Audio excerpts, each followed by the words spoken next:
públicas y otras minorías tienen una subrepresentación en el ejercicio profesional. Y eso es un tema que inquieta muchísimo acá porque viene de hace ya unos cuantos años y los guarismos casi no se han movido. Es decir, la profesión de relaciones públicas acá tiene una mayoría súper representada de población blanca. Y el último dato es muy interesante.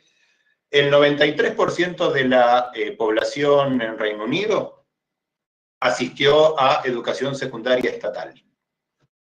En contrapartida, 7% de la población de Estados Unidos asistió a un colegio secundario pago.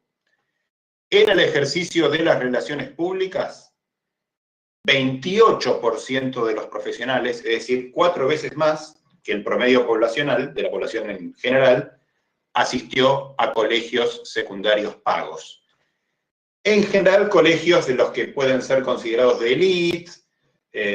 Bien, con lo cual digo, hay un problema de estructura, aquí un problema estructural, en cuanto a que no llegan todos al ejercicio profesional de las relaciones públicas, sino que llegan más bien los elegidos o los mayoritarios. Esto es algo que aquí está identificado cuantitativamente, esto sobre todo lo segundo que mencioné, que yo en Argentina lo intuía, pero al no ver una estadística concreta, me quedaba simplemente en la inquietud. Aquí hay un guarismo concreto que marca estas cuestiones estructurales que, por supuesto, el Consejo, en este caso británico, al que me asocié hace un par de semanas, está trabajando, pero la verdad que como son cuestiones de estructura, estructurales, son muy difíciles de modificar. Pero por lo menos hay una conciencia de que esto no puede seguir así, que por supuesto conciencia que yo celebro. Muy bien, Leila. Microfone. Bom, Cássio, na verdade eu tenho 2 aspectos para comentar contigo sobre a sua pergunta. A primeira é o aspecto social em relação às barreiras ou às dificuldades para implementar ainda programas de diversidade e inclusão. A gente tem uma questão muito forte que é falada em diversidade e inclusão, desde que no mundo corporativo ganhou o nome bonito de vieses inconscientes.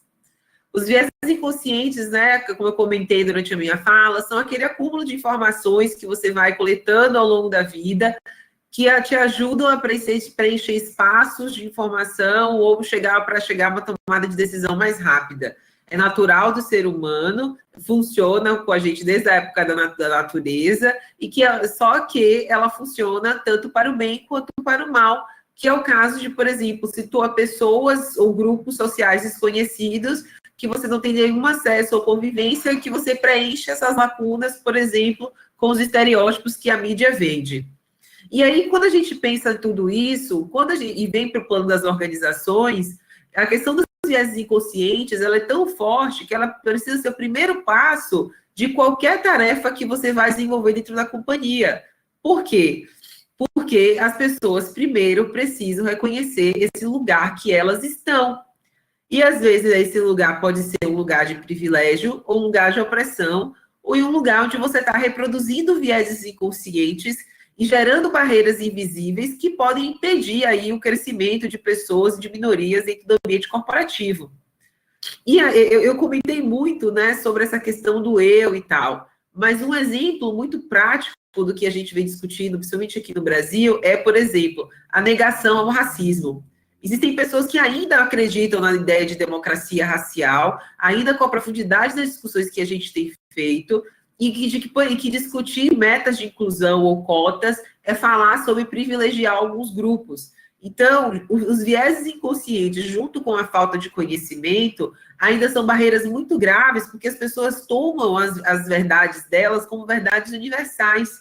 E por isso, toda vez que a gente começa o trabalho de diversidade, a gente precisa fazer uma trilha de conhecimento para literalmente explicar para as pessoas que, mais uma vez, as suas vivências não são as vivências de todo mundo, essas são as questões que envolvem os grupos e como a gente pode trabalhar em conjunto para endereçá-las. E aí, uma outra questão que a gente tem também, que é social e que é muito grave, é que além desses equívocos, a gente tem uma espécie de normalização dos preconceitos. A gente tem uma normalização de